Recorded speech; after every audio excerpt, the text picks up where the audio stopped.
Baik, Assalamualaikum warahmatullahi wabarakatuh. Nama saya Muhammad Renal Anugrah Saputra, NPM 2210095. Di sini saya akan membacakan mengenai buku yaitu Dunia Sofi yang dikarang oleh Justin Gardner. Baik, saya akan membacakan dari halaman 94, yaitu bab mengenai Sokrates. Sokrates, orang yang paling bijaksana adalah orang yang mengetahui bahwa dia tidak tahu. Sophie segera menggunakan daster dan bergegas menuju dapur. Ibunya yang sedang berdiri di dekat meja dapur, Sophie memutuskan untuk tidak mengatakan apapun mengenai selendang sutra itu. "Apakah ibu sudah mengambil koran?" tanyanya. Ibu berpaling. "Maukah kamu mengambilkannya untukku?" Sophie melesat keluar pintu dalam sekejap menuju kotak surat. Hanya koran. Dia tidak boleh berharap akan mendapat jawaban dalam waktu dekat. Kiranya di halaman depan koran itu dia membaca sesuatu mengenai Batalion PBB Norwegia di Lebanon. Batalion PBB, bukankah itu cap pos yang terdapat pada kartu dari ayah Hilde? Namun perangkonya Norwegia. Barangkali para saudara PBB Norwegia mempunyai kantor pos sendiri.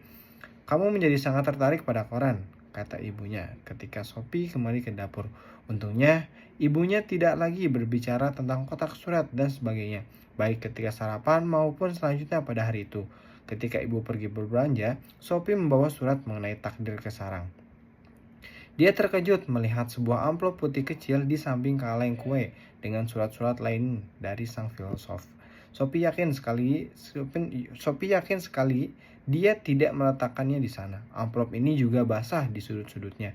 Dan di situ terdapat beberapa lubang persis seperti yang diterimanya kemarin. Apakah sang filosof datang ke sini? Apakah dia tahu tentang tempat persembunyian rahasianya? Mengapa amplop itu basah? Semua pertanyaan ini membuat kepalanya pusing. Dia membuka surat itu dan membaca isinya. "Sophie yang baik, aku membaca suratmu dengan penuh minat dan bukannya tanpa sedikit penyesalan. Sayangnya, aku harus mengecewakanmu berkenaan dengan undangan itu. Kita akan bertemu suatu hari nanti, tetapi mungkin agak lama juga sebelum aku dapat datang sendiri ke sana. Aku harus menambah bahwa mulai sekarang, aku tidak lagi dapat mengirimkan sendiri surat-suratku. Lama-lama itu akan terlalu berbahaya. Kelak, surat-surat akan dikirimkan oleh utusan kecilku. Selain itu, surat-surat tersebut akan dibawa langsung ke tempat rahasia di taman ini. Kamu boleh terus menghubungiku kapan saja kamu merasa perlu. Caranya, letakkan sebuah amplop merah jambu dengan sepotong kue atau segumpal gula di dalamnya. Jika utusan itu menemukannya, dia akan membawanya langsung kepadaku. NB.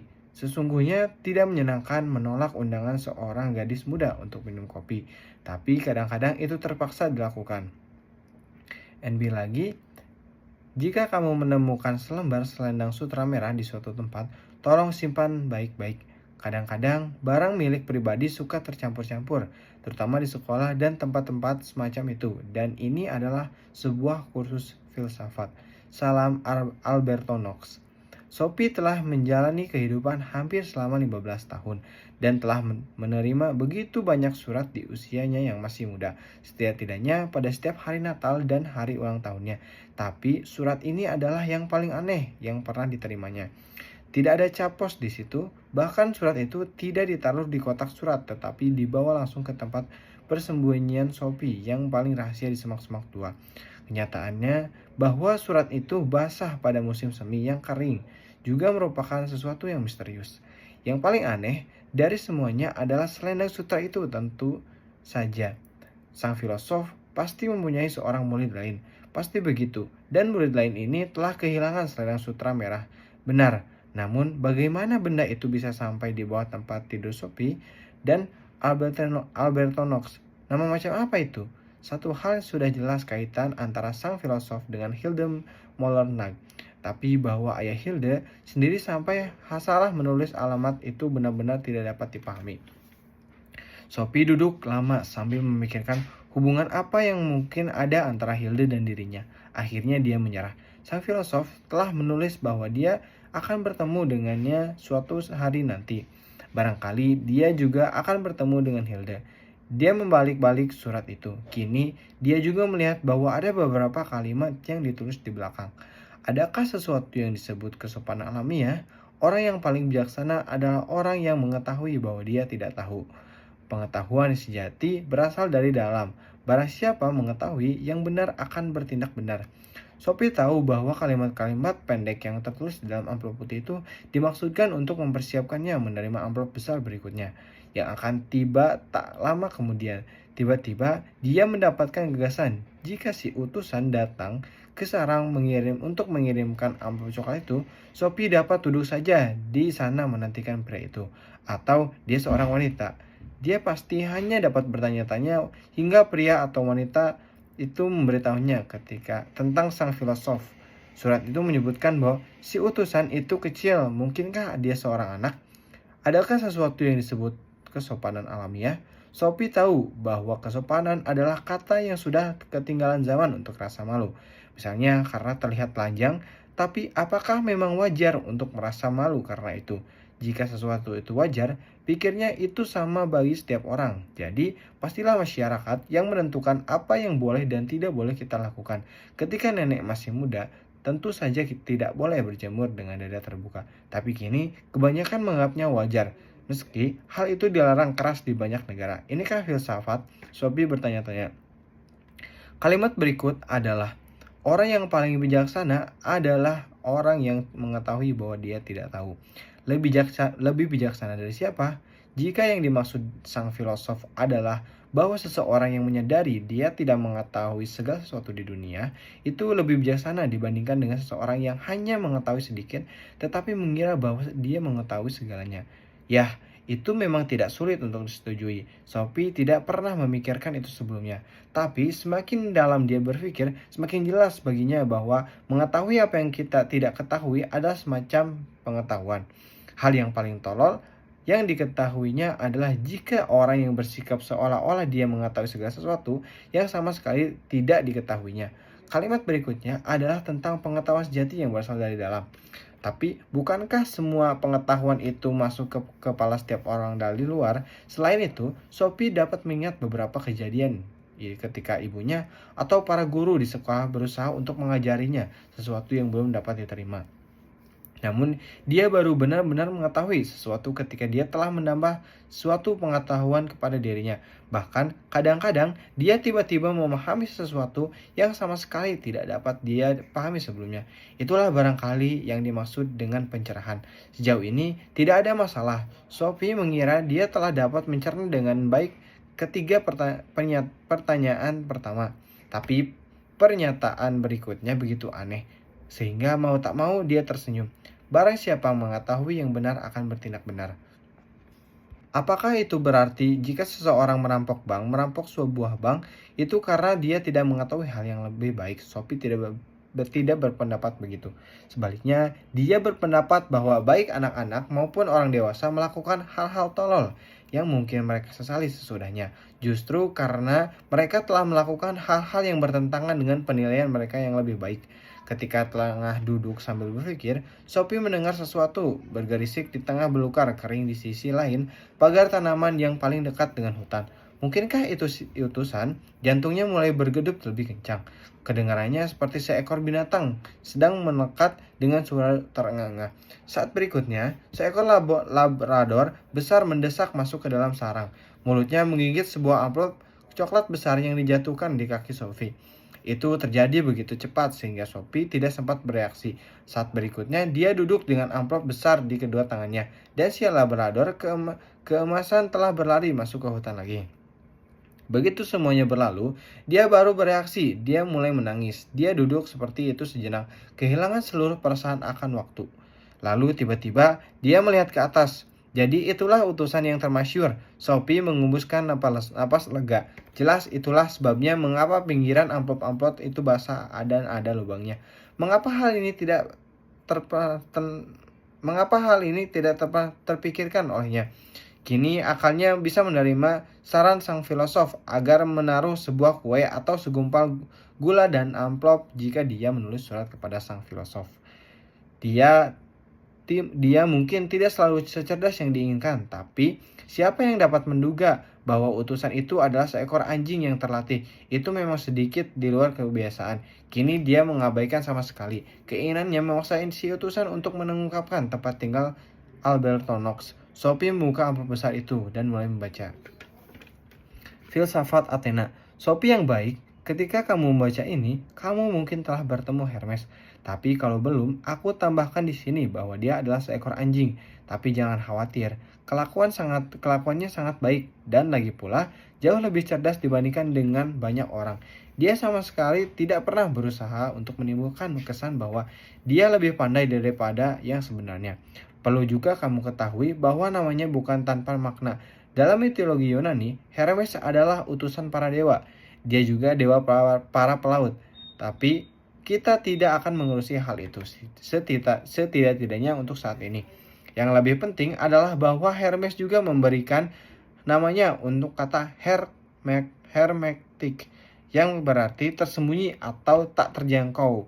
Bukannya tidak cocok dengan tugas Hermes untuk menjaga agar kita berdua tetap tersembunyi satu sama lain. Jadi si utusan telah diperkenalkan, tentu saja dia akan datang kalau namanya dipanggil dan berkelakuan sangat baik. Tapi kembali pada filsafat, kita telah menyelesaikan bagian pertama pelajaran itu. Aku mengacu kepada para filsuf alam dan tindakan mereka untuk tegas-tegas menjauhkan diri dari gambaran mitologis dunia. Kini kita akan bertemu dengan tiga filsuf klasik besar, yaitu Socrates, Plato, dan Aristoteles. Masing-masing dengan caranya sendiri. Para filsuf ini mempengaruhi seluruh peradaban Eropa. Para filsuf alam itu juga disebut pra-Socrates, sebab mereka hidup sebelum zaman Socrates. Meskipun Democritus meninggal beberapa tahun setelah Socrates, semua gagasannya termasuk filsafat alam pra-Socrates. Socrates mewakili suatu era baru secara geografis maupun temporal. Dia adalah filosof besar pertama yang dilahirkan di Athena, dan baik dia maupun kedua penerusnya hidup dan bekerja di sana. Kamu mungkin ingat bahwa Anaxagoras juga hidup di Athena sebentar, tetapi kemudian diusir keluar sebab dia mengatakan bahwa matahari adalah sebuah batu merah panas. Nasib Socrates tidak lebih baik. Sejak zaman Socrates, Athena merupakan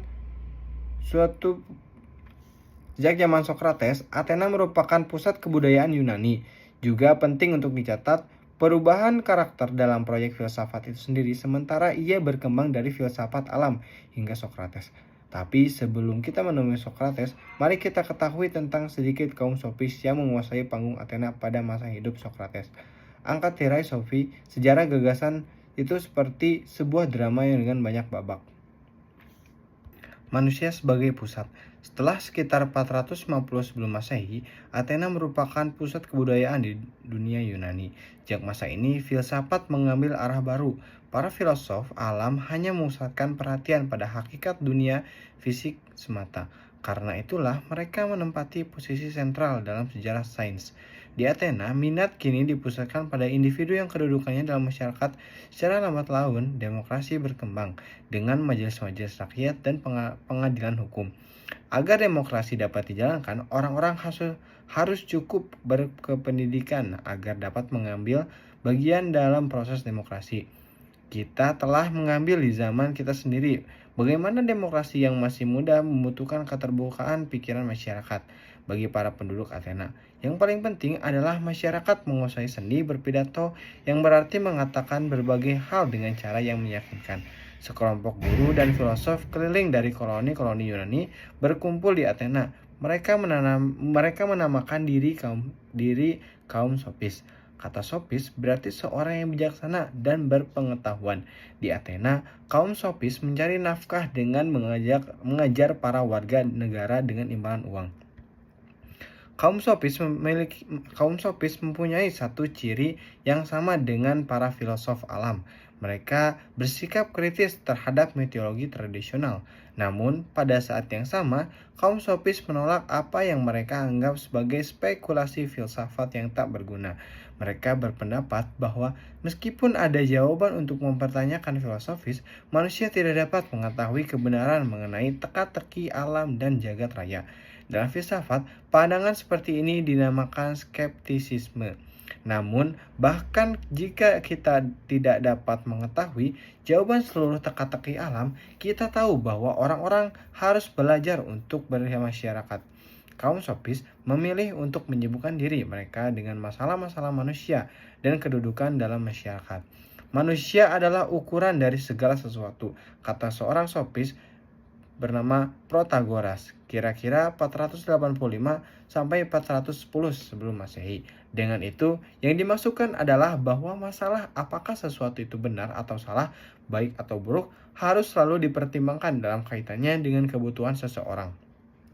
Ketika ditanya apakah dia percaya kepada para dewa Yunani, dia menjawab, pertanyaan itu terlalu kompleks, sedangkan hidup ini terlalu singkat. Seseorang yang tidak mampu mengatakan dengan tegas apakah dewa-dewa atau Tuhan itu ada, dinamakan seorang agnostik.